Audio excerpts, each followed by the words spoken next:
Welcome back to the Badass Literature Society, where badasses come together to rate and review novels recommended by you. Hi, I'm Michael. This is Barbara.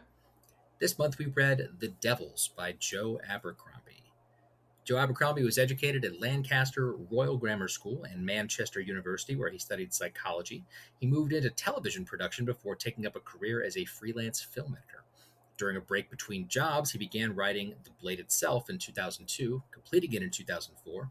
It was published by Galax in 2006 and was followed by two other books in the First Law trilogy. He currently lives and works in London with his wife and daughter.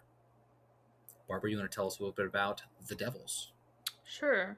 It was originally published on March 4th of 2025. The genres are fantasy, horror, historical fiction, and dark fantasy. And depending on the version you read, it is 547 pages. It currently has a 4.23 on Goodreads, 4.5 on Amazon, and a 4.21 on Fable. It was nominated for the Goodreads Choice Award for Fantasy in 2025, and it won the Dragon Award for Best Fantasy Novel in 2025. We think it's important for readers to know what, if any, representation is in the books we read. So for this book, there are main and supporting BIPOC characters, main and supporting LGBTQ plus characters, and main and supporting characters with disabilities. All right. And since it's just Barbara and I will do the little synopsis for this one. Holy work sometimes requires unholy deeds. Brother Diaz has been summoned to the sacred city where he is certain a commendation and grand holy assignment awaits him. But his new flock is made up of unrepentant murderers, practitioners of ghastly magic, and outright monsters. And the mission he is tasked with will require bloody measures from them all in order to achieve its righteous ends. Elves lurk at our borders and hunger for our flesh, while greedy princes care for nothing but their own ambitions and comfort. With the hellish journey before him, it's a good thing Brother Diaz has the devils on his side. So, without further ado, what did you think about The Devils? And remember, no spoilers. So overall, I thought it was a good book. I found it to be a more character driven than plot driven. Like I would say it's not like only character driven. There obviously is plot and stuff like that, but I would say like the majority would be like character, like, 80-20 type. Well, maybe not the 70-30 type thing. I found the pacing a little off. I thought it was slow at times, and I found the story to be very linear, which is a weird thing to say about a book. But I don't know. I don't know how else to describe that. I felt like maybe not even linear, but like more of very structured. A B happens, A B happens, A B happens, if that makes sense. But I think the strong part of this book were the characters, which is a good thing, since But I really really enjoyed the characters. I thought they were very diverse and very different. In the beginning, I thought some of them kind of read the same because we get a bunch of different point of view characters for this. It is third person point of view, and it's quite a few of them. I felt some of them are a little similar in the beginning, but then they really opened up, and their voices really like, what is the word we're looking for?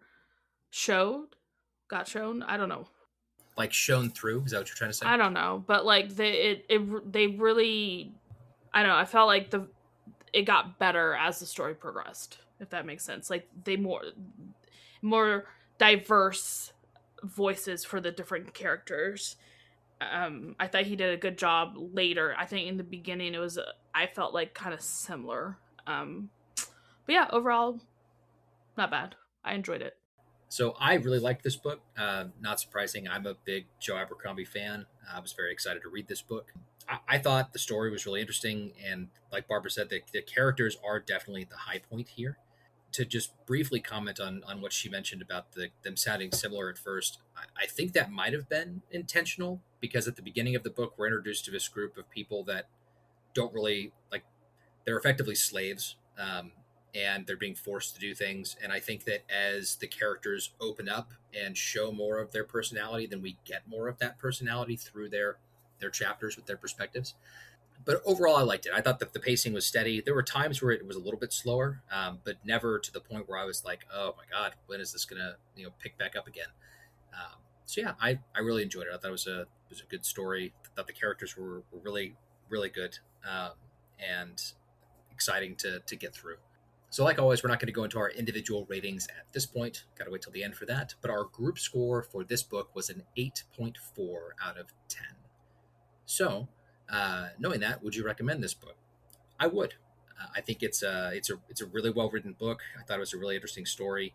I think that if someone is curious about or has maybe heard about Joe Abercrombie but has been hesitant to read one of his books because a lot of the others are existing longer series, this is a good like jump in point since right now at least there's only one of them.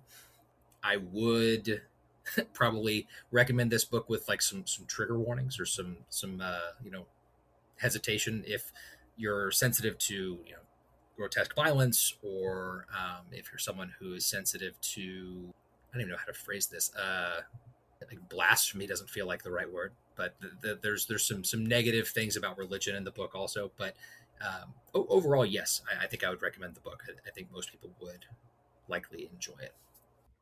Not sure who I would recommend this book to, because feel like a lot of my friends don't like fantasy books. I feel like this is kind of not one. If you're new to fantasy genre, I would not recommend this one. There's a lot of characters and a lot of things to keep track of, like Game of Thrones. That one's even worse. So it's one of those things. Like, I don't think it's a good jumping off point for someone who wants to like look at the fantasy genre. It's it's not that it's a bad book. That's not what I'm trying to say. I just feel like it's not a starting point for someone who's maybe looking into the fantasy genre. I don't a lot of my books don't, or a lot of my friends don't read my books are my friends. A lot of my friends don't read the same books I do, so it's hard to say. Like, I guess I would recommend it if I stumbled upon a fancy loving book club, type thing. So it's not to say that I wouldn't recommend it to people. I just would probably, it's more of a niche recommendation for someone that I know really enjoys fantasy, to be honest with you. I feel like it's not one of those that I would recommend if you're not a fan of fantasy personally. Like, I think that's honestly, I'm fair. not sure if your sister would like this book or not. She might like I she think might like the characters, but I think she would find it slow, to be honest, because your sister is that's fair. very like, I need bam bam bam bam Yeah, things. I mean, this book was on Lauren's books I'm excited about Has coming out in 2025. has she read Joe Albert? Do you know? I don't believe she has. No, Oh, okay. yeah, no, I I don't think haven't so. either. This was my first one. Would you recommend this to the people that we play D&D with? Mm, I don't know. I mean, maybe some of them. Yeah, fair. I maybe some of them. I'm not sure if all of them are readers though. So Yeah, I mean that's fair. yeah, Dark I would say fantasy also some. is obviously not for everybody too. So Hmm? I said dark fantasy is obviously not for everybody too. Anyway, for those of you leaving us at this point, don't forget to give us a rating if you like our show, and make sure you're following us on Facebook and Instagram at Badass Lit Pod. We'd love to hear from you. If you've got a book you want us to read, let us know. And now we're going to do a short preview of what we've got coming out next month. We'll be reading The Bewitching by Sylvia Moreno Garcia. And Barbara, if you'd like to give us a little synopsis, please. In this chilling, multi generational horror tale, three women across different eras grapple with danger and witchcraft. Sylvia Morena Garcia, the New York Times bestselling author of Mexican Gothic, weaves a tale where every secret uncovered brings creeping horror. Minerva, a graduate student, delves into the life of Beatrice Tremblay, an obscure horror author, and uncovers a true story behind Tremblay's famous novel, The Vanishing. As Minerva investigates, she feels the malevolent force that once haunted Tremblay and her roommate might still linger on campus. This force echoes the witch encounter Nana Alba, Minerva's great grandmother, experienced in 1900s Mexico.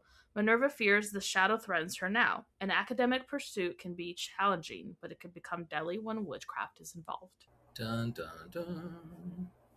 I feel like I had to do it since Lauren said I had to do it. You guys, yeah, you guys tend to do that. Remember, the second part of this episode is going to be an in-depth look at the devils, so if you do want to read it, stop listening here and come back and listen to the rest when you're done.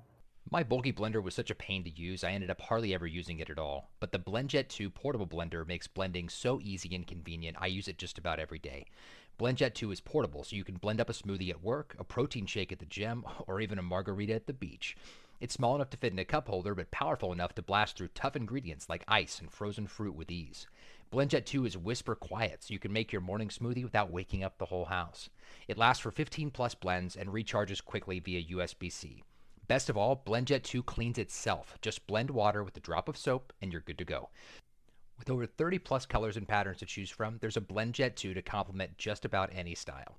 I rock the ruby metallic print myself because I'm clearly a certified badass. What are you waiting for? Go to blendjet.com and grab yours today, and be sure to use the promo code BADALitPod12. That's BADALitPod12 to get 12% off your order and free 2-day shipping. No other portable blender on the market comes close to the quality, power, and innovation of the BlendJet 2. They guarantee you'll love it or your money back. Blend anytime, anywhere with the BlendJet 2 portable blender. Go to blendjet.com and use the code BADALitPod12 to get 12% off your order and free 2-day shipping. Shop today and get the best deal ever. Now, for those of you sticking around for the spoilers, here we go. So we'll start off like we always do and nominate our candidate for the Badass Character Award. Barbara, who is your candidate? Sunny. I believe she deserves it because, I mean, let's be honest, all of, like, every character is pretty much a badass in their own right in different ways. But I think Sunny, given the fact that she's literally in a whole freaking, I don't even, multiple countries, like a world section of the world that absolutely hates her kind. She's literally not safe anywhere. She's pretty much told that she's an evil race because she's an elf, and she still finds a way to be positive and have an outlook in life that I found really refreshing. And she has every right to be bitter and hate humans, and she doesn't. So I think, and plus, like, her powers are really cool, and she's just a really neat character because she really does go out of her way to support her friends, and I feel like she's a very found family, like her and Alex, with this group of people. Like, they mean the world to her because she also doesn't have anybody else. So I just found that, like, really cool. So that's my vote. I think Sunny's a solid choice. And like you said at the beginning, though, I think that all of them, if you could have nominated any of the main characters, and I probably would have said, yep, I could see that. My vote, though, was for Jacob. Jacob is a knight that is immortal, can't die, doesn't age. He was cursed with everlasting life. I voted for him because I think he's a very interesting character among the group. He is the only one of the devils that has not been arrested for a crime or condemned for whatever. I thought Baptiste wasn't that they are. Baptiste was arrested for a crime. It was just more petty than some of the others. So Jacob is there of his own volition, and is a badass all the same, and that he cares for these characters that the rest of the world is going to look down upon or think are like scary, evil monsters. And I think his willingness to be in that group and care for them and fight with them and do what they do is a very, very cool character trait for him. And I found his character very interesting. So he got the badass award for me. I guess he and Sunny are both getting it this time since we don't have a tiebreaker. It's just going to have to be a shared award. We'll cut it in half. We'll saw the trophy in half this month. I mean, it happens. It does. All right, let's do our character discussion now. Barbara, will you please tell us a little bit about Brother Diaz? So Brother Diaz is the one that we actually opened the book with. He is a brother. he is a he's part of the religion of this book, but I guess there's like two sects of the religion, or like two I think he calls himself a priest, so it's appropriate to Right. I was say gonna say that. I don't know. I get he's a priest of one of the churches. I believe there's two that are feuding right now. He's the one that follows the 10-year-old pope. And he is called upon to lead this band of quote unquote devils on this journey. Apparently they always get a nun, or like it seems like they always get a religious person, like either a priest or a nun or some type of I'm assuming it's just a priest or nun. I'm not really sure, they didn't specify, but like a religious person to lead this group. And I think they're supposed to be like the moral compass of the group or something. I'm not really sure what the point of it. Maybe it's just because they believe in the pope, so it's kind of like the leader of the group, even though not really. I feel like that kind of falls to Jacob type. Yeah. So I that's think they are like the de facto leader, though. Like right. Like No, as far as the church is concerned. right. Yeah. So he starts out as this kind of blumbering priest who doesn't really realize what I mean, it's the group that they work for is a hidden virtue, the 13th virtue. Like no one really knows about it unless you're in it type thing. It's like Fight Club, you know? So and he starts off as just like he was a librarian essentially in where he worked at, and you see him grow as a character. You find out like his why he became a priest, and he didn't really want to be, and he was a very interesting character to see, because like they say like, oh, like he's really good at what he does, and like I feel like he is, of all the holy people that we meet outside of the little 10-year-old pope girl, he's the one that I truly believe actually believes in the religion and actually acts correctly towards the religion. Like he generally cares about people. He generally enjoys quote unquote the devils and these characters and thinks they can be redeemed, unlike everyone else that is religious in the book. So yeah, that's kind of who he is. Yeah. Brother Diaz in a nutshell. The next character is Alex. Alex is introduced to us at the beginning of the book as a thief in the town. She steals things both as her occupation and also to survive. She, in fact, in her opening chapter is we see her like being chased down by some leader of a criminal organization that is trying to like beat some money that she owes them out of her. And then we come to find out that, hey, Alex is actually the long lost daughter of of one of the daughters to the Empress. No, And so the only she's daughter. the only daughter. And so she's like the true next in line to be on the throne.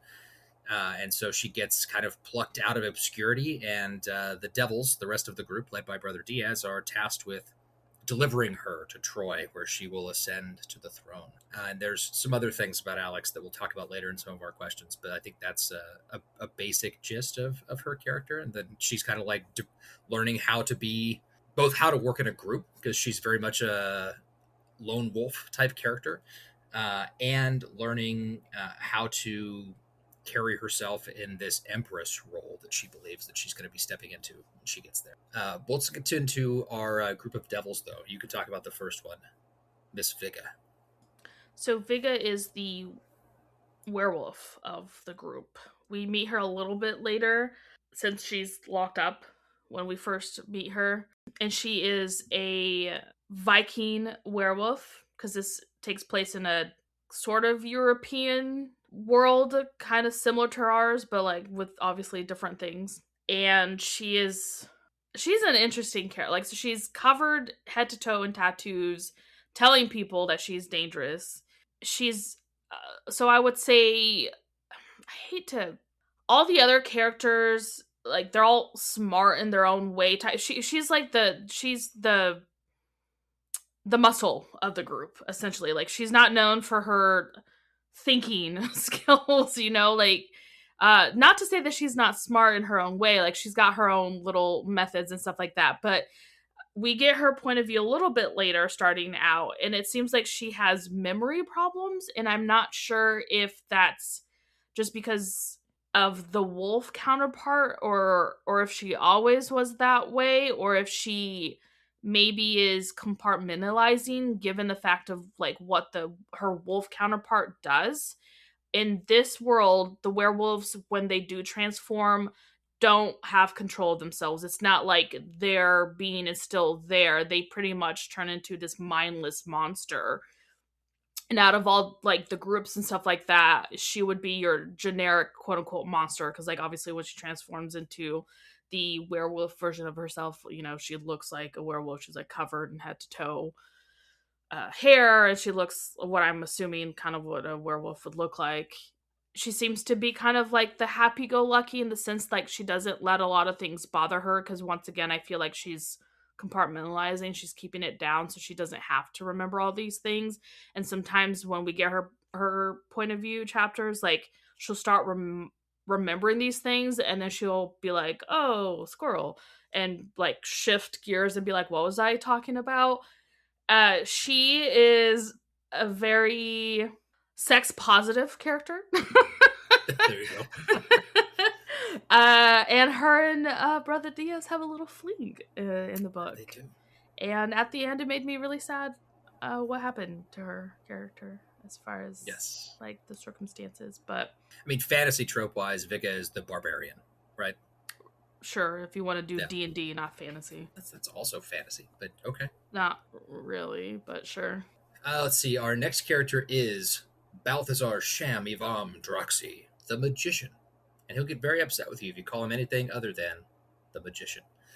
He is a necromancer that is, I thought was a very interesting character. He's very cocky and very full of himself and thinks that he, in a lot of ways, is a stereotypical like wizard character who thinks that they're smarter than everybody. And, you know, in some ways he probably is with certain stuff. But he was a very interesting character. His necromancy is extremely powerful, and we get to see that come out at some points in the novel, and that are both impressive and truly terrifying. He has a bit of a frenemy relationship with another character in the group who Barbara will talk about in a little bit, called Baptiste, and they have they go back and forth with each other, and talk crap about each other and all that kind of stuff. He's a very fun character, and I enjoyed seeing his evolution. He's at the beginning of the book. Obviously, he's a necromancer and a magician.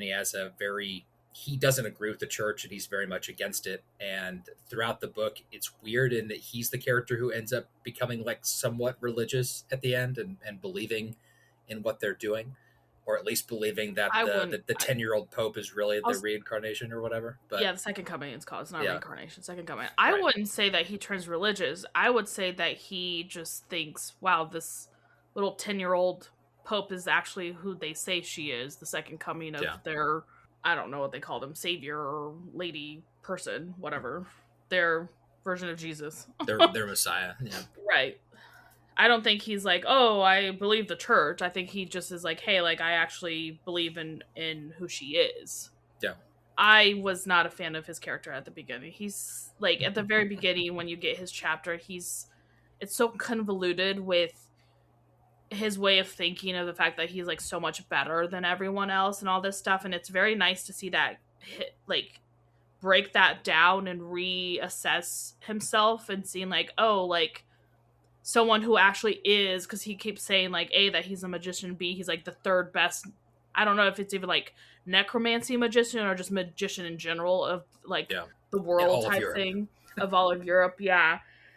And you see him later realize that, like, if you really are that good, there's no reason to be boastful. Like, you just show that. There's no reason to, like, puff your chest out and be like, I'm so good. Like, your actions prove that, not that. And so later I enjoyed his character, but it was definitely a process, which I'm assuming was on purpose. Yeah, I think you're meant to not like him very much at first. His opening chapters he's very hard to like. Right. And the reason why he's the newest devil member. All the other ones have gone on multiple missions together. He's like this is his first mission. He's the newest one.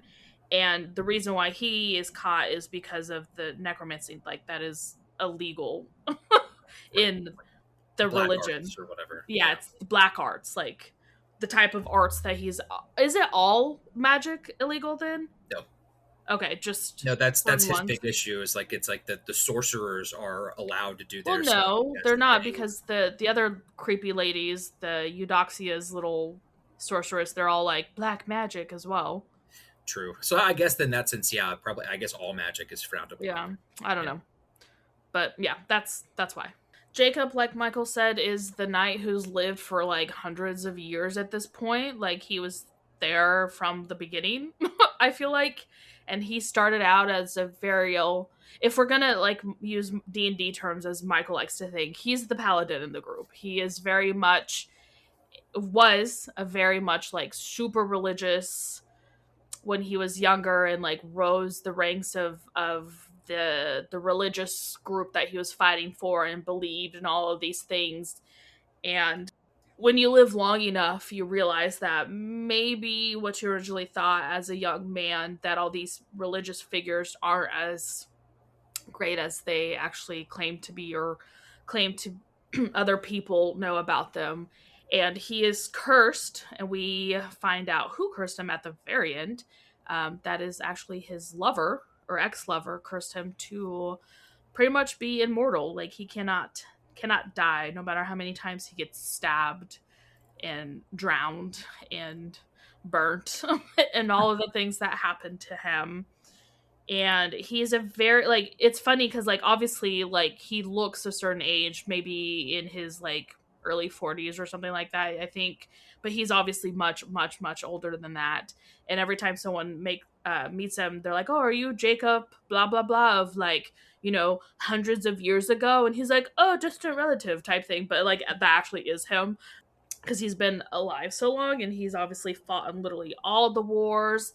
And he's a very stereotypical, like, what you would call like the wizened old man, but he just doesn't look like that, but like his body feels that way. And it's like a running joke that he's just perpetually hurting. Like, his joints hurt, his knees hurt, his arms hurt, his chest, like everything hurts. His one true enemy, Yes. steps. Yes. Like, everything hurts. And like, it's not that just because you're immortal doesn't mean like it doesn't hurt to get stabbed and beaten and all of these things. Like, he feels it all. He just literally cannot die.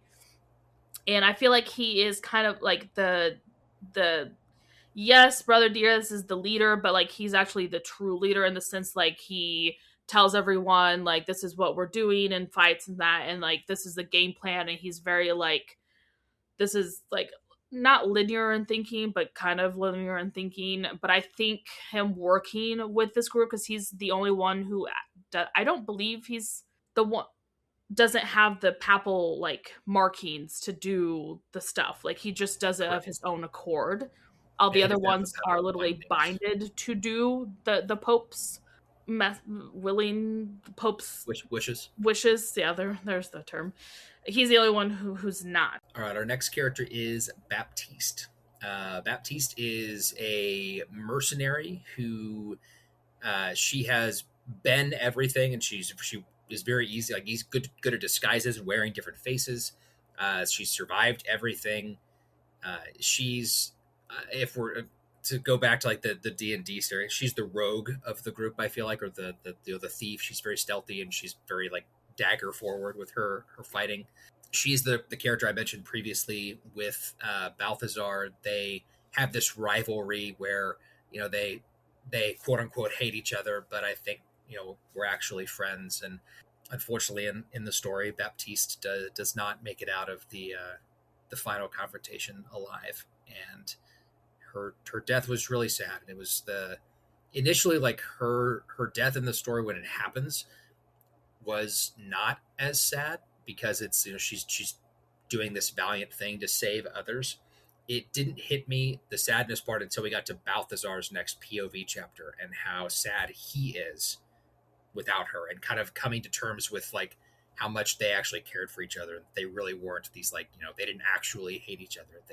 No, I feel like they were besties. begrudgingly, like, the reason why they didn't like, quote unquote, like each other was because they're very similar in the sense of like, he's the one who's puffing out his chest and be like, I'm so good. And she's the other type of thing. Like, she has friends everywhere. She's literally done a little bit of everything. So she's like the jack of all trades, you know, Exactly. like she Yeah. can do a little bit of medical work here. She can do a little bit of espionage here. She can do a little bit of fighting here. Like, she's literally a jack of all trades. And they begrudgingly respected each other, I feel like. And I felt like they had also that push and pull of will they, won't they, and we won't ever see if that actually would have come to fruition. No, we won't. I really liked her character. I was really sad that Same. she passed away. Yeah, as was I. And it was Wolf-Vigga who murdered her. Which is also super sad because now Vigga has to live with that too. Wolf-Vigga pretty much hates herself even more. Yep, she's just retreating further into herself, which was super sad after seeing her come out of her shell so much in this story. Exactly. Her retreat back again because she's like, nope, I am a monster. I let myself believe I wasn't for a minute. But anyway, we're going to talk about your favorite character. Yes, Sunny. Sunny's my favorite character. She is an elf. There are elves in the story, and in this world, elves are the evil guy. Well, like, you don't. It's one of those like presents that they're evil, and you hear about that they're evil and all this other stuff because humans don't like them. But who's to know? You know, we don't actually know if they're evil or not. We just know what is presented to us, and obviously it's from a human perspective in the sense that these elves came and attacked them and they eat human flesh, but like I don't think they do actually. I think that's all the humans lying about them. And I'll be curious to know, now that this is presented as a series, if we're going to learn more about them and like why they quote unquote attacked and all of this other stuff, like the motivations of these elves. Because like I said, like we don't really get to know a lot about them. We just once again hear from the human side of the story. So they are the villains to the humans, you know, like there's wars that they have fought against the elves and stuff like that. So the difference is Sunny is the elf. She was captured, I'm assuming at a young age. We also don't know how right. We don't know how long they live. They didn't really specify if they live for a very long time in this world, like most elves tend to in other fantasy worlds. But so she was taken as a child and stuck in a creepy, I would say creepy, but maybe other people would like freak show essentially. And she was caged for all of her life, and she was pretty much what you would think a freak show is, you know? Humans go pay to poke her and make fun of her and see her and all this stuff. And one of her ears, like, because they're obviously have pointy ears, one of her ears are cut off because they were trying to cut off her ears and then stopped cutting the other one because of all these things. And her powers, and I don't believe it's in like all elves can do it. I think it's just her, or like maybe like they have powers that they just have different ones, and hers is the fact that when she holds her breath, she turns invisible. And it's funny because it's like when people think of invisibility, they think, oh, like you can't hear them, you can't see them, like you can't run into them. Like, no, they're still there. It's just physically you cannot see her, but you can hear her. You can still hit her if you hit her type thing. So it's interesting to see that because that's normally how invisibility should work, you know, but like it never does. So and she is a very, like I mentioned earlier, she's still a very quote unquote Sunny character. Like she's a golden retriever-esque character. Like she doesn't seem to hate humans. She actually wants to be one. She kind of mentions that quite a few times. She is very different in the sense like they don't understand her humor. Like she's a very funny character, but like no one understands her humor because her humor is very different. And I really enjoyed her character because, like I said, everything that's happened to her and how she's so hated just being an elf, like she still sees the good in everyone. She's the only character who says in her point of view, like she doesn't like murdering people. What she does is go invisible and she'll like unlatch their belts so their pants fall down and so they can't run, or like unhook their arrow and so when it's shooting it doesn't shoot straight. Like that's how she does things. She doesn't like killing people. I don't think she actually even has. The one time she was like, maybe I should have murdered him was the uncle and stuff like that, you know? But, like, she is one of those people, like, she sees all life as precious, you know? Like, she doesn't want to do harm, which is very different to how all elves are portrayed in this world, saying that they're vicious, man-eating people who are just plain evil, and you don't get that. So it makes me very curious to know if, like, clearly the humans are the ones who are lying about what the elves really are, you know? Yeah, I'm with you there. I hope that we learn more about the elves in future books. I hope that Yeah. it would be like actually from like their Yeah, perspective. right. She was taken when she was so young. Even from her perspective, she doesn't have like or know any of the true nature of elves. Right? True. And she and Alex have a romance, and they rev each other, and it's very They sad do. when she has to leave and can't be with Alex. I was rooting for them. Even though I think even when the romance started, they knew that it was always going to end the way that it did. Because and our last character of our group of devils is Baron Ricard. Baron Ricard is a vampire, a very, very, very, very old vampire. He is extremely charming. He is also extremely powerful and can be extremely violent when needed.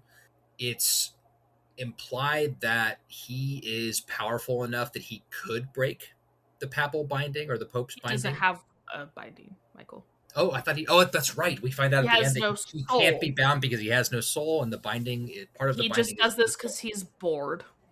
Yeah, Which is funny he because he chooses to literally, remain. which I think, like, they maybe think that they're, like, binding him, but, like, joke's on them. Like, it doesn't work Right. on him because he has no soul. And it works on the soul, is what he said. And so he Yes. literally allows himself to be caged just because he's bored. He's bored. Yeah. And when I was reading some other, people who've read the books, like the interpretations and things about his character, one of them described him as his relationship with the group as amused detachment, and I kind of agree with that. When Barbara and I were talking about this earlier, I called him apathetic, and I think he's that also. Like he is not an active like participant in a lot of the stuff that they do, but he does show his loyalty when it counts. When they need like the Hail Mary, then he shows up and he does the Baron Ricard thing and enacts intense violence. Right. I think he truly, like, this is definitely the whole found family trope. Like, all of these characters don't have family anymore, depending on certain circumstances, and they all seem to live very long lives for, like, we don't really know how, you know? Yeah. And it's one of those things where, like, you can see that he truly cares for all of them in his own way. Yes. All right, let's get into our discussion questions. The first one is: how does Abercrombie employ satire and exaggeration, specifically through the depiction of the 10-year-old Pope and the Chapel of Holy Expediency, to critique the hypocrisy of religious and political institutions? So, I don't know. I think it's hilarious that the leader is a 10-year-old because, like, if you think about it, like, 10-year-olds are so 10-year-old, you know? Like, they need nap time and they need their snackies, and she's leading essentially a whole frickin', not even country, like a whole world in this religion, because, like, the religion, not only is it a religion, but it's also, like, the seat of politics. Like, they are she's a ruler in of herself, you know, like, obviously, like, other countries, because Troy, Alex, is an empress of that country, and they have, like, dukes and other emperors of other places, but, like, she is, like, the head of this whole thing, and it's hilarious that it's a 10-year-old. And in the book you see that, like, even though she is the leader, no one seems to really believe that she is the leader. Like, they scoff at the fact that a woman and be a 10-year-old is leading them. And, like, you see all these cardinals and all these other religious people who are supposed to be following her doing their own thing and going against what I'm assuming is what she wants, to their own end, to their Yeah. own like, they're seeking their own power, they're all of the stuff. And then obviously you see in the book that, like, all these religious people are terrible people, actually. Like, they're all the bad guys in their own way, except for, like I said, Brother Diaz. Like, he's the only one, and like obviously has flaws. Like, he is a flawed character, but like in the grand scheme of things, like he still, like I said, believes in the good of people, whereas all these other people truly don't. They don't think the devils can be saved. They don't think anyone can. So it's like, well, what's the point? Like, Yeah. you preach all these virtues and all of these things, and then you're pretty much spitting in the face of the people who actually believe that, who actually think they can be redeemed, and you're saying no. So it's just interesting because he flips it on the head of this thing, like showing these religious people, and like they're these terrible people actually. They truly are. And you're right when you say that none of them really seem to believe in their own tenets of the church, and also they don't seem to believe in the fact that this 10-year-old pope, they don't seem to really believe that she is the reincarnation, or no, sorry, the second coming of their Messiah or their savior. I can't remember which term they used, which is why I found it so comical that at the end of the book, the only person who seemed to believe that she actually is the second coming of the Messiah was Balthazar, who is a self-described godless person at the beginning of the book, but he actually does. Well, I think Jacob also believes it, and that's why he does what he does for her, I think. Jacob might, and obviously Brother Diaz did, since he's the well, but like Brother Diaz would believe anyone who isn't the Pope, the Pope, true. Because like I said, he actually has very strong convictions in the religion, right. Even though he didn't want to be a priest to begin with. But it's clear, so Cardinal Ziska is like the Pope's right-hand person, and it's clear that she does not believe. No, not at all. 100% does not believe it. She even scoffs. She's like a 10-year-old? Like, who? Right. Like, what? She also does not believe in redemption or any of that for these characters. She's kind of and I just thought of this when I was thinking about how I was going to answer this question. She's kind of the Amanda Waller of this story. If you think of the Devils as the Suicide Squad, like she's the one that's sending them out. She's in charge of them. Yeah, correct. She's the head of the 13th virtue. And I was thinking about that and thinking about her character in the comics for that, and it's so much similar that they do all these good things, and she's like, yeah, but, you're still an awful, horrible criminal. Well, what's funny was she was, like, telling them, because Jacob's like, hey, like, you literally binded us and them to saying, like, we need to get Alex to the throne. She's like, yeah, you weren't supposed to do that good of a job. Like, what were you thinking? Like, Alex is not the person I wanted on the throne. I wanted Duke Michael. That's why I was working with him to kill Alex this whole time. Like, what are you doing? And he kind of was like, what? Like, well, she phrased it that their job was to get her to the throne and have her be crowned. Right. That was not everything right. they did not after that help. Was extra credit. Right. And they weren't supposed to do. Like, you weren't supposed to help her get overthrown. You were supposed to leave. It's like, okay, lady. Next question. The novel suggests that the devils are the humans all along. In a world filled with literal man-eating elves and demons, who did you find more monstrous? The literal monsters or the human antagonists like Duke Michael? Based on everything we've talked about so far, this should be a pretty easy question to answer. And I'm sure you already know what we're going to say. The monsters are actually no, I'm just kidding. It's the humans. The humans are horrible in this book. Duke Michael, all of the other people, really all of the people that are part of the church, except for maybe the Pope, since she seems like she's actually a good person. But she's also 10 years old. I was gonna say she's a 10-year-old. Like, 10-year-olds tend to hopefully not be evil. Well, like Duke Michael, I think, is a literal monster. He was born with a golden spoon in his mouth, and it still wasn't enough. He killed his sister. He killed his nephews. Yeah. But yeah, both of his sisters. He killed his nephews. He's all of this just to get on the throne. And it's just, yeah, he and Cardinal Ziska are absolutely. Well, it's the self-righteousness. He's like, I'm the best man for this job because I think I can lead this country, like the country of Troy, against the elves, and so I'm best suited for this, and the other ones, and blah blah blah. It's like, okay, crazy. And just like the blasé way that when he's talking to Alex, and he's like, it's like, oh, your mother made a face very similar to that when she found out that I'd poisoned her. And it's just like, oh my God, you're a horrible man. Yeah, kill his own family members for a seat of the throne. Obviously, I also don't like the literal man-eating elves, because that has not been proven. I do not believe that. I mean, in the lore we're Sure. given, we're Once meant to again, believe in that. the humans' We point of view, they are exactly, literally man-eating elves. exactly, I don't know yes. if I believe that whatsoever. Once again, be curious to know all that. But yeah, I would say, and it's funny because like the devil, some of them are still human. Like Balthazar is a human. He's just a magician. But Vega is a human. She's just got bit and turned into a werewolf. Like the only one who's not a human is Sunny, because obviously Rickard was a human before he got turned into a vampire. Right. However long ago that was. Right. So, and then obviously Jacob is also a human. He doesn't have any powers except for the fact that he can't die. So it's funny to, once again, it's the whole trope of like the other, especially the the church, like the religious order, they're, except for, once again, and it's funny, it seems like it's like the people that they're appointing to lead the devils are the only true like good people of the church, and it's hilarious to me that they're finding these people and putting them in this position, because it's like I feel That like they say openly has an expiration date that's not very long after they get put in correct. the And position. it's funny because I feel like they're allowing them to coexist with these so-called quote unquote devils, and I think they're showing them, unbeknownst to them, that what they're doing is what the church is doing is really bad.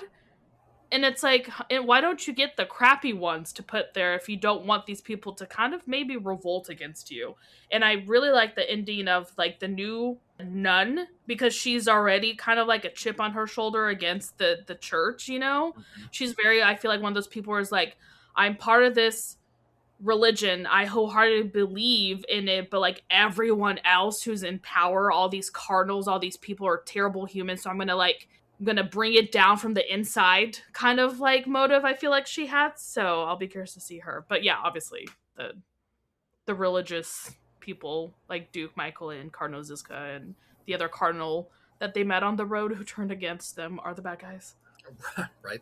Does the book convince you that monsters like Viga the werewolf or Balthazar the necromancer are capable of true redemption, or are they simply useful for a greater cause? So obviously the book set to me shows that they are redeemable characters, as much as the church of the book would like you to think they're just used for the greater cause, like use evil for the greater good type thing. But I feel like if you read the same book I read, um it's very much like these characters are redeemable. You just have to work with them for that. Because they're the only ones who cared about a 17-year-old girl getting murdered over the throne, regardless of who she is, versus like the church allowing her or siding with her uncle because he was the quote unquote better fit, because he coincided with the church, whereas she is an unknown variable who probably won't follow them like they want her to. Yeah. No, that's very true. It's a hard question to answer, I think. I think that they are capable of redemption in some sense, but I think that at least some of them, like Viga and Baron Ricard, are still monsters. And it's really sad with Viga because it's not something that she can control. Like it's not like she chooses for the wolf to come out, but she's been trying to take control of that for since she got bit, and there isn't a way for her to truly ever like to truly suppress it and only have it come out when she wants to. And I think that makes it tricky to say that that it would be unsafe for her to just be out existing in the world, because at some point the wolf is going to come out and then she's going to slaughter a That bunch of doesn't mean people. she's not capable of redemption, though. Yeah, and I do think that capable of redemption and capable of not being, I guess, like a prisoner or a ward of the church are different questions, right? Right. Just keep her in a little town by herself in a little house that she's happily in there, and there you go. Yeah. So I think that they are both capable of true redemption and useful for a greater cause. I'm surprised that I didn't think of the Suicide Squad comparison until Yeah, earlier but in like, our recording. I But feel like using them like this is terrible. Like, you're literally using, like, you're saying, hey, you're not allowed to be in society because you're a murderous person, but we're gonna go out and make you murder people. Like, how's that? yeah, How's that fair?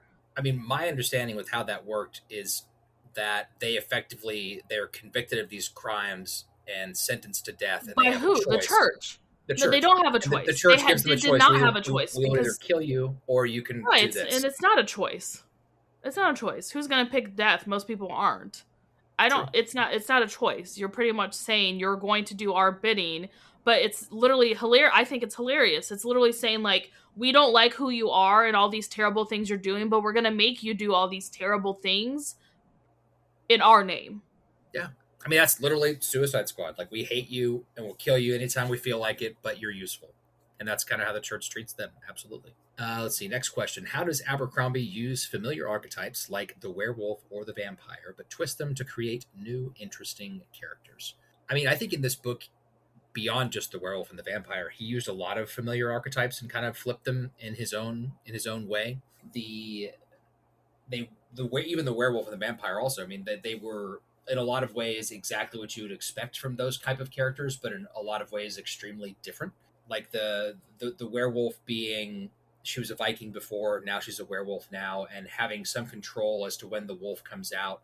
But a lot of times in fiction, when there's a werewolf, we don't see the aftermath of what happens when the wolf comes out, in the sense that we don't see how the person who is inside feels about this.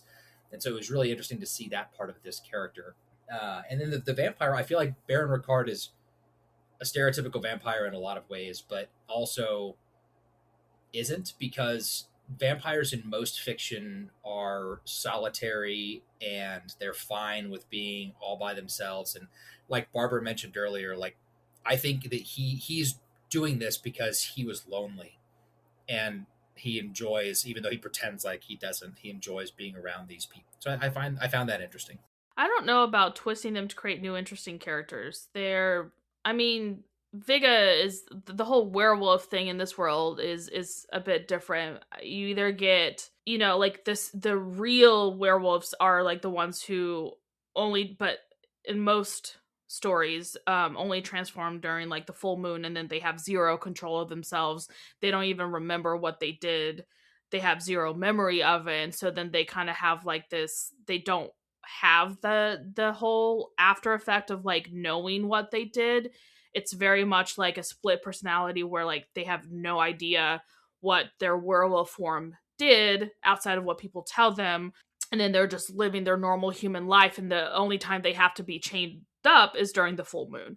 Or you get like that whole kind of hybrid thing, which is like the lycanthrope thing, where they can transform whenever they want, but they still have full control of this version of them. So they know exactly what they're doing. They attack whoever they want to attack, and then they can transform back to whenever to their human form whenever they want. So this is kind of like a mesh of it, because she doesn't necessarily transform during a full moon.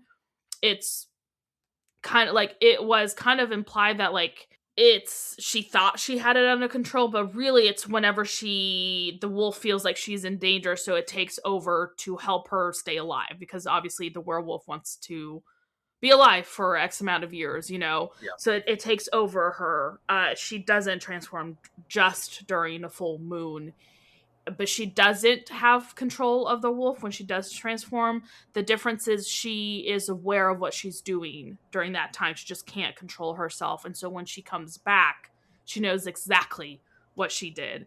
And so like Michael said, like she has to live with the consequences of doing that. And for the most part, she doesn't really seem to care, except for when she actually kills Baptiste, because she actually liked Baptiste. Because there's other characters they joke about that she's killed throughout their time, it's other devils that have come and gone, and like they all kind of joke like, oh, well, you murdered him or you murdered her, and she's like, yeah, I did, but like this is the one that she truly actually feels bad about.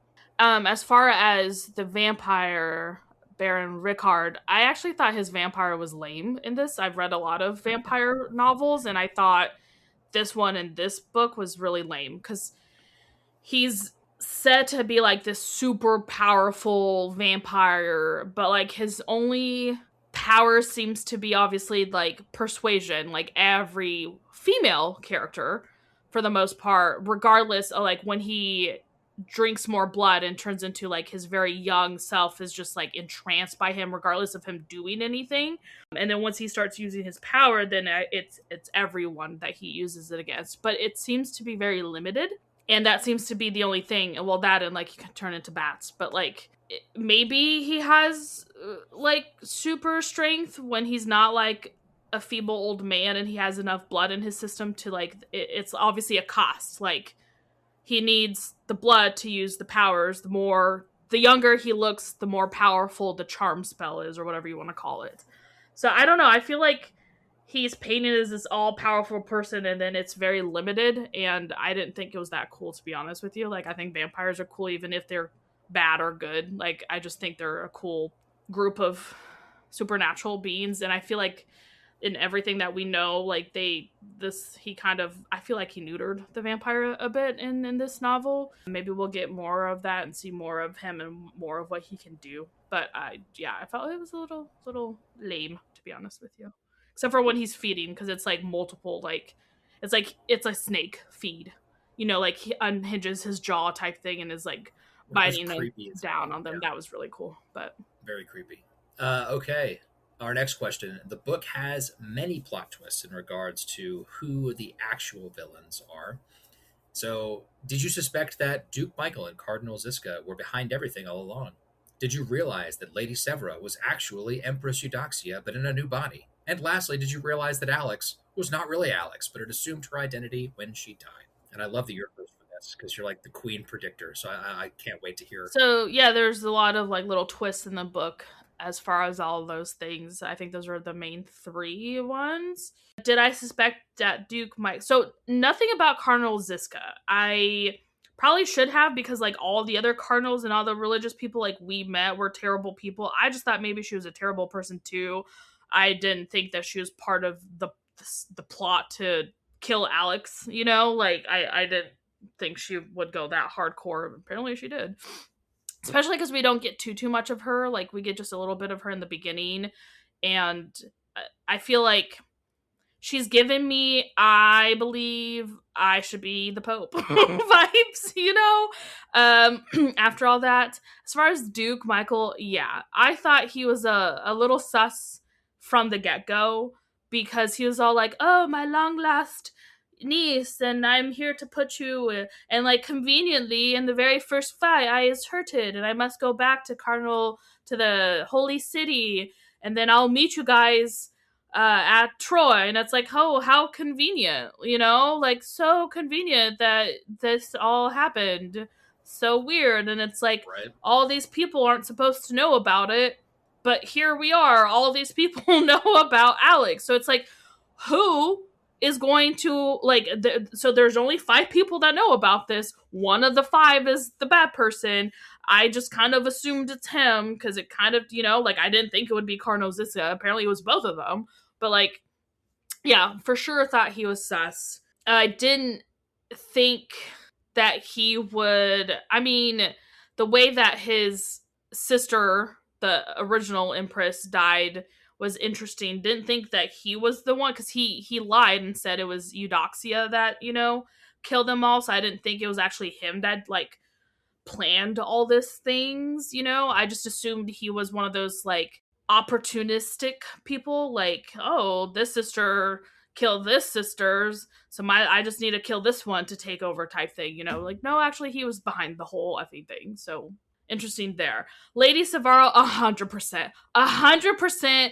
I knew exactly that she was Empress Eudoxia, because the whole time they were talking about Eudoxia, she seems like this, I'm gonna say it, this badass, right? Like, she kind of seems like she is badass, but you can still be evil and still be a badass. Okay, remember that, children.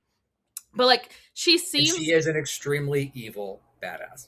She, like, they're talking about, like, she's, like, this great sorceress. I think she's a sorceress. Like, this great, like, she is very knowledgeable in the magic arts. And unfortunately, she kind of leaned towards the black arts aspect of it. But, like, she was, like, obsessed with the soul, right? Like, they kept mentioning it in the book. Obsessed with the soul.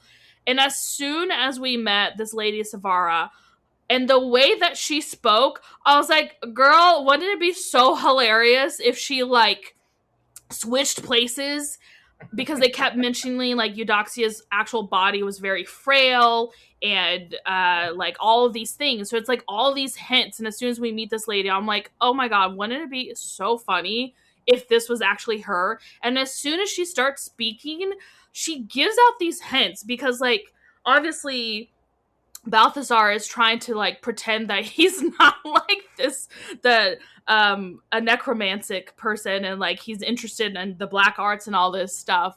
And so he's like, "Oh, this like she's so impressive and all these things that she's done like yeah, it's like creepy, but like it's very impressive magic and someone who does magic is going to be impressed by that." And then he like kind of stutters back and is like, "Oh, but like terrible. Oh, so terrible." And then she's kind of like, "Oh, yes, but like great." So like she's agreeing with him. So I was like, okay, like this is definitely her. And then like when they're once again talking about her Eudoxia in with Balthazar again the second time he's talking to her, I think in like her chambers or whatever, like the library or something, like they're mentioning and he's mentioning it again and she's giving these hints and it's very obvious. And even with Alex when she's talking, like I feel like it was very obvious. So that one, so I was just like, wouldn't it be great if it was her? And it was. I love that. As and then the whole Alex thing, I feel like she hints at it at the very beginning when she says like, "Oh, I'm just gonna see how far like." You know, she's like, "Oh, this schmuck is gonna put me in power. Like, maybe I'll just steal a couple of things and then just leave whenever it kind of like shit hits the fan type thing." I feel like if you truly were the Empress and you knew all of these things about your family, like wouldn't you want to be in power? Like why would you be like, "Oh, he's just a mark. I'm just going to get as much like money out of it so I can do a comfy little life here and then just leave?" Because like if you think about it, like why would someone who actually was the Empress, like why wouldn't she want to do that versus like someone who's lying and pretending about it, be like, "Okay, I'm going to get as much as I can and run with it." So that wasn't surprising to me that she actually wasn't the real Alex. She pretty much took over her life when the real Alex died. So, in a surprise to absolutely no one, no, I did not realize any of these things, at least not as early as Barbara did. Duke Michael and Cardinal Ziska both gave me like bad vibes from the get, but I don't think I had any idea how bad, if that makes sense. Like, something felt off about both of them. As far as Lady Severa being Empress Eudoxia, nope. I'm not, so I'll give myself a little credit in that it didn't take until they literally said it on the page. It was though in that same chapter though, just a little bit earlier when Balthazar is going through like her lab and describing all these like magical implements that she's using. And I was like, oh my God, this bitch transferred her soul into another body. And then as far as the last one, no. Zero idea that Alex was not Alex until she revealed that to Sunny. I was like, oh my gosh, that's okay. I mean, when it's revealed, a lot of things like kind of sync up and align. But no, I had no idea that that happened. So that was a big like, oh my God. I mean, so was the Eudoxia thing. Just I picked up on it. It was an oh my God when I realized it, and then like 3 pages later when it's blatantly written. For me, But it's vindication. I'm like, yes, I knew it. I knew it. I was right. Let's see. Our next question here. Why do you think Abercrombie chose to omit POV chapters for characters like Baron Ricard and Baptiste? How did this lack of internal insight affect your connection to them compared to characters like Brother Diaz? It's interesting. Like I do wish we'd gotten some POV chapters from those characters too, because it would have been really interesting to get some of the internal thoughts behind especially Baron Ricard, because like he's a stereotypical vampire, and yes, Barbara thinks that he's a lame vampire. I wanted to know more about like what was going on in his head, and I think that it was intentionally left out as far as his POV, because if you know that, then it takes away a lot of the mystery of his character. Like, why is he here doing this if he doesn't have to be? What are his real powers? Like, we don't get any of that because we don't know what's going on inside his head. And I hope that maybe in a future book we will, because it'd be very interesting. Baptiste, same thing. It would have been interesting just to get those additional perspectives. But So I don't know for her if it was an intentional choice or if it was just like, hey, we've already got a lot of POVs. We don't want to add even more. But I think it does in some ways affect the connection to these characters because you're able to connect more with characters where you're getting both the external perspective of what's going on with them as well as some of their internal monologue and what's going on inside their heads. And so absolutely it affects the connection in that way.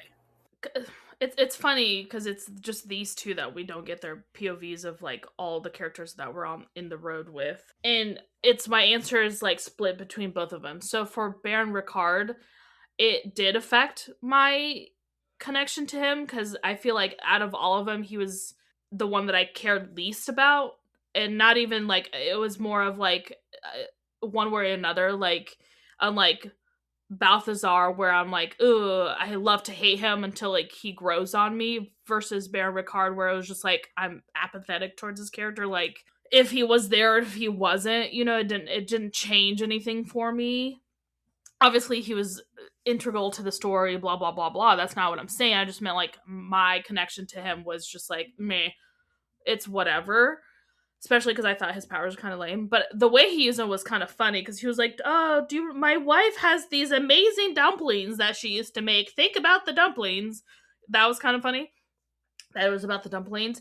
For Baptiste, that did actually not affect my connection to her. I still really enjoyed her character because it was funny to see the other characters and how they viewed her. And I think the reason, at least for her, why her point of view was omitted because of all the stories that she told.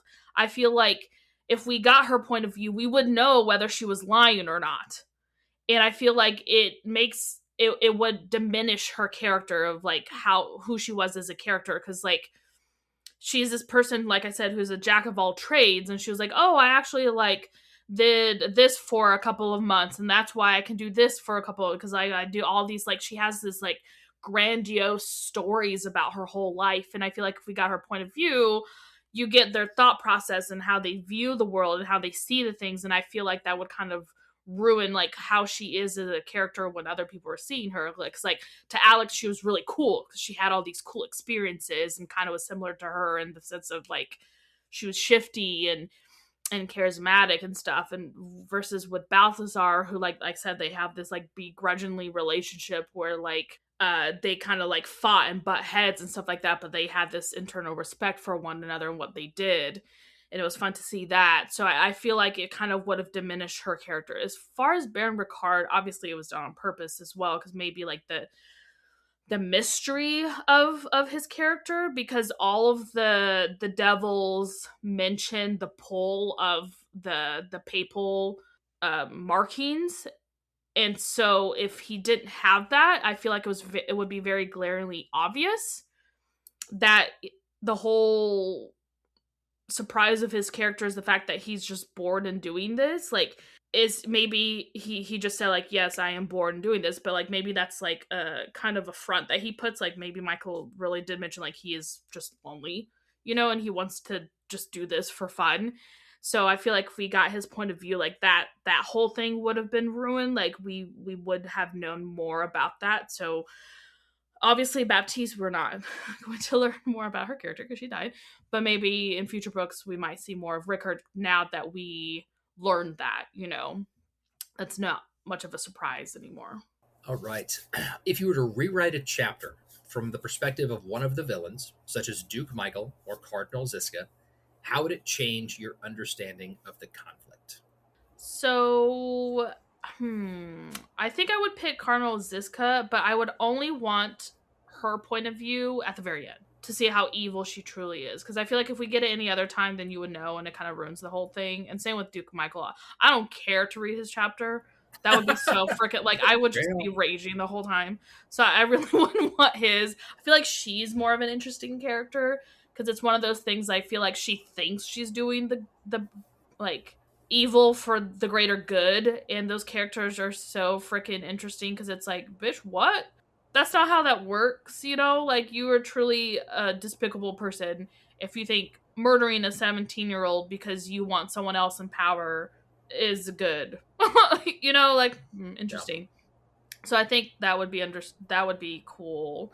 As far as like understanding of the conflict, I mean, I don't know for this book if that would make sense. Maybe for like a future book to see kind of the inner workings of what the heck is actually going on for the greater picture, But yeah. So I kind of agree with you. I think that a Duke Michael chapter would have maybe been interesting after it's revealed that he's like this evil person. So if like at some point during, the fighting that's happening in the palace, if you get a chapter from him, like maybe as he's like walking away from Jacob and heading towards Alex and Sunny, would be interesting just to get his inner workings. Like a real short chapter, nothing crazy. Cardinals, this guy I agree would be a really interesting chapter, but at the end, like I think an epilogue, like a little tiny thing at the very end from Cardinals Ziska, is when you consider that the last chapter is like the next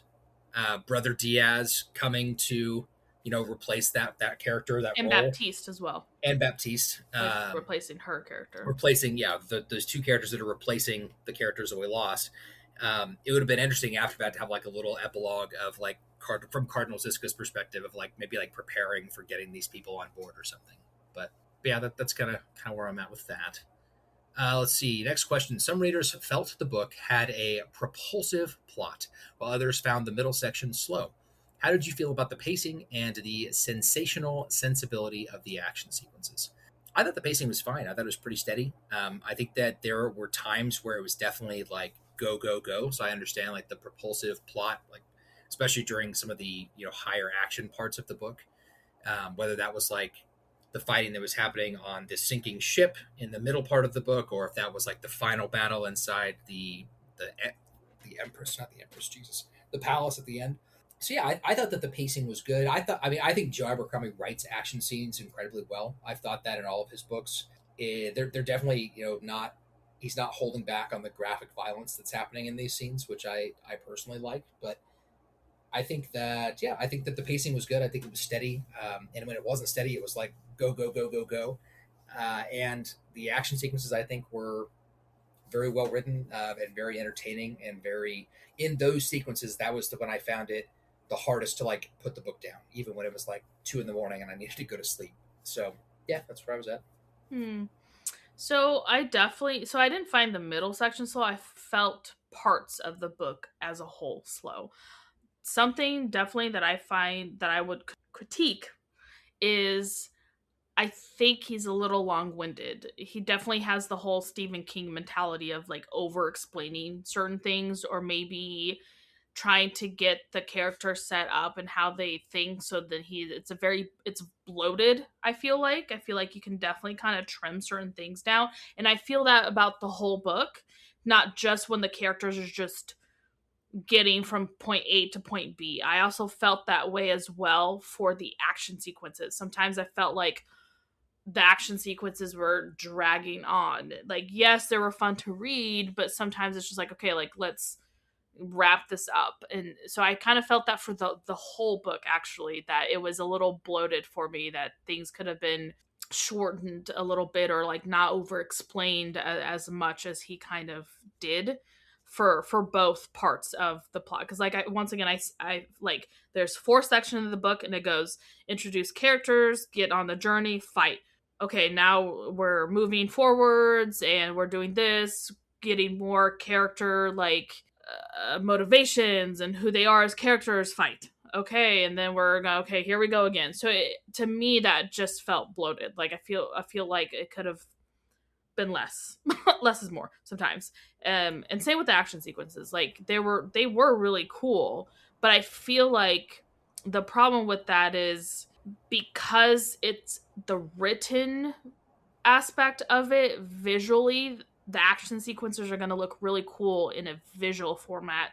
In a written format, I felt like it was a little much. Like it could have been less, because like we were jumping from this character to this like different action scenes, and they felt sometimes a little too long for me personally. Yeah, that's fair. I mean, that's really interesting to know that you thought that even the action scenes were kind of drawn out. Yes. Yeah, that's interesting. All right, our next question. James Cameron is reportedly co-writing a film adaptation of this book. Which scenes do you think would be most visually striking on screen? I think that's appropriate since you just mentioned this. Is it bad that I think I don't want this to be a film? I think to do this book justice, it would be better off as a TV series. And I agree. each book could be a season of it. Because, like, if you think about it, even frickin' James Cameron, who loves to make 4-hour movies, 4 hours still isn't enough, I think, for this. Like, if you think about it, like, the average TV show nowadays is what, between 8 to 12 episodes, being Yeah, that's about right. roughly an hour-ish to maybe even a little bit longer, sometimes a little bit shorter, but around that length, really, I think is kind of like the sweet spot nowadays for TV shows. Mhm. So if you think about it, even if they do an 8 episode, at least an hour per episode, that's 8 hours for a film. Even if you do like frickin' 3 hours and 40 minutes, like that's still like you're missing so much.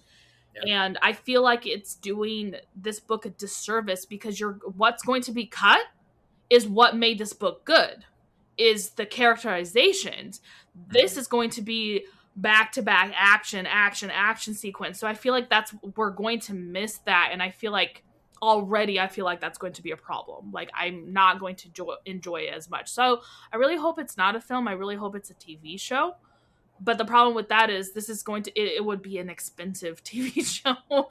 I feel like, so well, I don't know. But as far as like what scenes I think would be the most visually, I guess, striking, I would have to say I'm a sucker for naval warfare. I love pirates, and so I think visually, I think that would be a really really cool shots because you can do like really tight tight scenes of the fights, especially between Jacob and the The whatever Duke. there's the four of them. I don't remember. Right. The one that starts with a C. Consa, I think. Yeah, Yeah. Constant or something like that. Like their fight, it would be like really close up shots of them and stuff like that, and then like wider shots of the whole ship with Alex and Sunny climbing up the thing and jumping and doing their parts. And for Viga and Brother Diaz, it would kind of be maybe both like close and close shots and then wider shots of showing like how many people she's killing versus really tight scenes Right. of her like doing the actual fights and stuff like that. So I think visually, I think that would be the coolest one I would be looking forward to. Just because also like the ship fights and stuff like that, I find that like in the water with like how the sun is with like the beautiful colorings of water and stuff like that, like it would be a really neat scene visually for me. I think I'm also partial to, well, once again, pirates and stuff, so What? I had no idea. right, that's why I love Baptiste. RFP girl. But that would be mine. I already pictured, like I pictured that already, and I think it would be really cool if they did that. So I mean, I agree with you on that. I think that when I wrote this question, the very first thing that came to mind was the duel between Jacob and Consta in the sinking ship. I think that would be incredible to watch, especially the ending where like Jacob loses by getting impaled by the sword, but then kills him by impaling him with his own sword. Yeah, literally grabs him and goes sucker and impales him again. So crazy. Cool. That would be a very cool scene.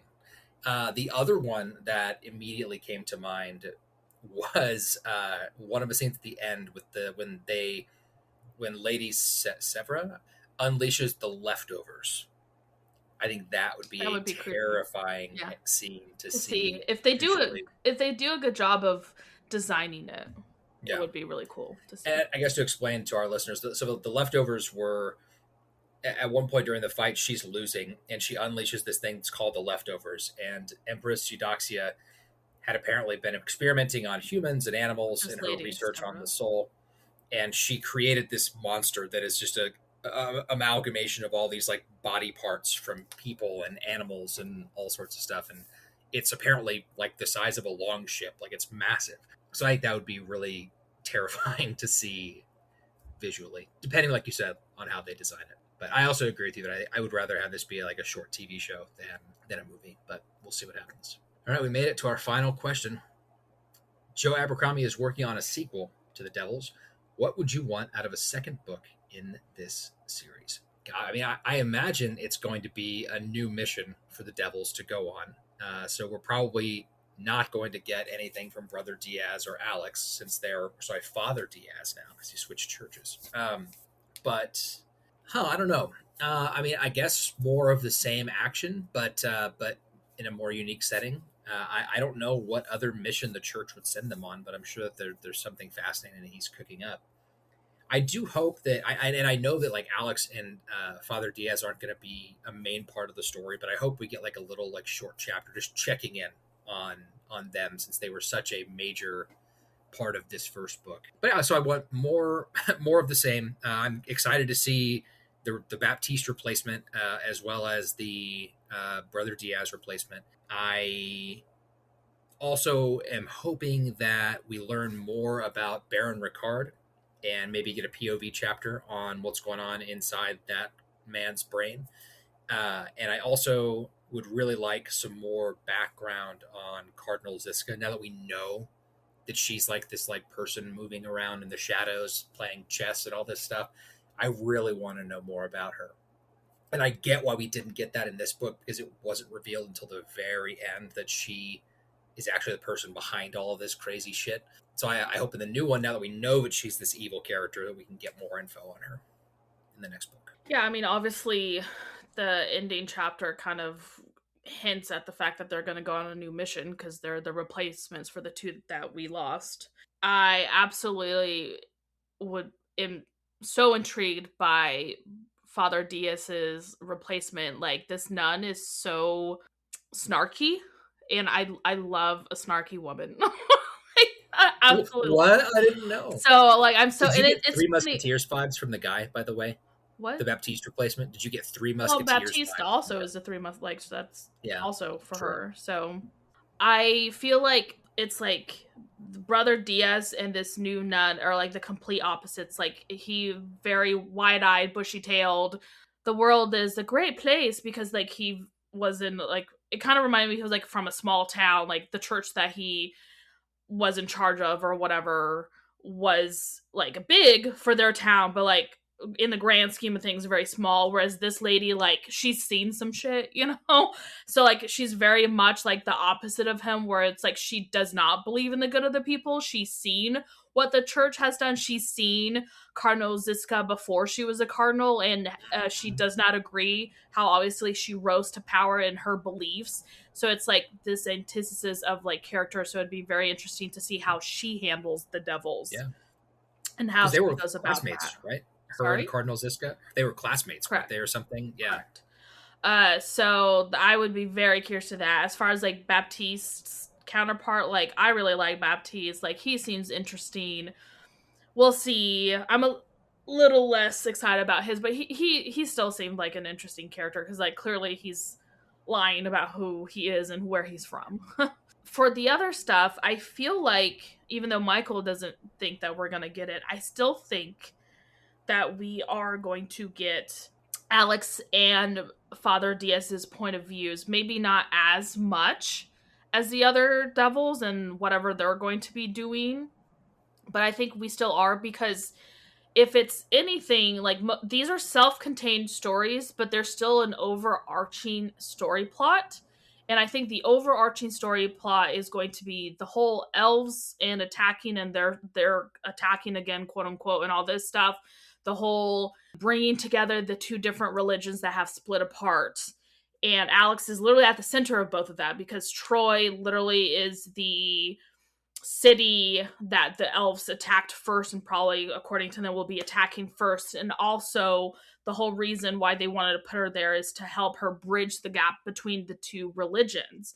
So I feel like we're still going to get their point of views. We're gonna, like I said, I don't think it's going to be as much as the other ones, but it's going to be them. I feel like their chapters are going to be like the overarching story plot that is present in all of the books that he's going to do, that kind of brings the stories together Whereas the Devils is going to be like the self-contained story that's going on for just that book. Like clearly they're going to go on another adventure, depending on what the heck it's going to be. And I would be curious to know if we will get like the other point of views then. Like, are we going to get Baron Rickard's point of view this time? Is there someone's that we're not going to get that we got from the other book? You know, are we going to get the new two characters' point of view? Because one of them, like for Baptiste, her counterpart, like we didn't get Baptiste's point of view. So are we going to get that his point of view in the new book? Are we not going to get Brother Diaz's counterpart point of view? Or are we still going to, I'll be interested in that. And then, like I said, I would be very curious to know more about the elves and how they fit in and what that's going to be. And also like the whole, which is funny because normally I don't like the political aspect, but I think it's like the political, like religious aspect. I find that really entertaining given the fact that I used to be Catholic. So it would be very interesting to see that and how like he's going to move with that's the whole story plot and stuff. And then, maybe we'll get Cardinal Ziska, but then I feel like that would be telling. Like we would get to know what's going on, and then I feel like that's hidden. Like we don't want to know too much of what's the church is plotting. That's fair. No peeks behind the curtain. Right. So I guess that's. I don't know. Did I say what I wanted? I guess that's what I want. You did, yeah. Did I even answer the question? Did I just go on a tangent? I don't know, man. Sometimes I feel like I do and don't even answer the dang question. You answered it very well, actually. Well, that's it. We got to the end of another episode. Let's talk about our individual scores. What did you give this one, Barbara? Michael's favorite. I gave it a 7.75. I was teetering on the whole 8 and giving it an 8, maybe. Well, maybe after I sit with it, I'll give it an 8. I don't know. But like the reason why I didn't give it an 8 was because of the things that I mentioned. Like I did feel like it was very, once again, not linear, because I feel like a book can't be linear. It's like choose your own adventure. Like, you thought it was repetitive, right? Repetitive, yeah. I felt like it was very one-dimensional, repetitive in the sense of like, okay, there's 4 acts, and like I said, it's okay, we're leading towards the battle. We're once again moving towards battle. So I felt like that it was a bit repetitive. I really enjoyed the characters, so I feel like that's the book's saving grace. I think he does a very good job. Once again, I think it took a little bit for the characters to get their unique voices, but once he latched on to that, it was great. Like, you could really tell who the characters were when you're reading. You didn't, like, because there wasn't like, oh, this is Vick's point of view now, like, it was very apparent. And so I really enjoyed that. But like I said, the things that I didn't enjoy, it kind of made it harder to read because this is such a long book. And I feel like I'm willing to give fantasy larger books the benefit of the doubt to like pique my interest, because I feel like sometimes they do take a while to kind of get moving. I think the problem with this one was it was like I was intrigued and then it fell. I was intrigued and then it fell, if that makes sense. No, I mean, that makes sense. So I give this a 9. I really liked the book. I've liked all of his books, so it's not shocking that I felt the same way about this one. So I think I've covered what the things that I like. What did you not like then for not giving it a perfect score then? To not give it a 10? Yeah. I don't know if I've ever given a book a 10. Right. So why not? Like, let's do the opposite. I say why mine wasn't a good score, and you never say like why it wasn't. You just say, well, it's a 9, it was great, but like why wasn't it perfect then for you? So there were times in the book, primarily in the sections where journeying was happening, that I thought were boring and could have been made more exciting. That was when, so Barbara talks about how she thought that Abercrombie's writing was very like flowery and over-explaining. I did say flowery. I've never once used that term for him. Flowery. I understand, but I wouldn't consider him flowery. There's a difference between flowery and bloated. His is bloated. Bloated and over-explaining, like someone who writes flowery is V. Schwab. Like the way her writing style is very different than Joe Abercrombie is very to the point in the sense of like he doesn't use metaphors. She uses a lot of metaphors, and sometimes it's a little much because it's like, Jesus, a pen is just a pen. Does it have to be like the freaking rain on the windowsill? Like, not to say I don't like her. Obviously, love her writing and her style. I'm just saying that's the difference. Sorry. Yeah. Go on. That's okay. So I think that in those slower moments that was when I really picked up on that, and I think it could have. The content was great. Like, I enjoyed the character development that was happening in those moments, but that's when I really felt like, okay, come on, let's move this along. And so I think that's why I gave it a 9 instead of a 10. A book we read on the podcast that I would give a 10 of his is the first book in his first Law series. It was just like, it's an absolute. We did not read it. I said if we did it on the podcast, right. I would give that a 10. It was like, it's a nonstop thrill ride. Like, you're just like, hold on. Is it still fantasy then too? It is, yeah. Oh, so he only writes fantasy. I believe all of his stuff is fantasy, but it's all so. You know how this is like fantasy that was like grounded in reality, sure. In the sense that all of his are like that. Oh, okay. They all still take place in Europe, though. I think so. I'm not 100% sure. I don't. It's been a while since I read those books. But anyway, that's why I didn't give it a 10. So obviously, because of Barbara's fun score, Michael's favorite. Our score for this one was an 8.4 out of 10. He rounded up, children. It was actually an 8.375, I believe. But I didn't think we needed 3 decimals. So I rounded it up. It's absolutely true. Like always, make sure you're following Badass Literature for free in your favorite podcast app. Give us a rating and leave us a review if they let you. Super helpful for us to see and get that feedback, and also boosts our visibility.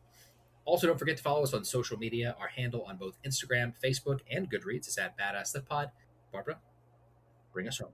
Have feedback about today's episode? You can contact us by writing to badassliteraturesociety@gmail.com. You can also send us a DM or leave a comment on any of our social media handles previously mentioned by Mikael. Like always, thank you so much for listening. We will see you next time. I'm Michael. I'm Barbara. Bye. Don't get bit by creepy panda.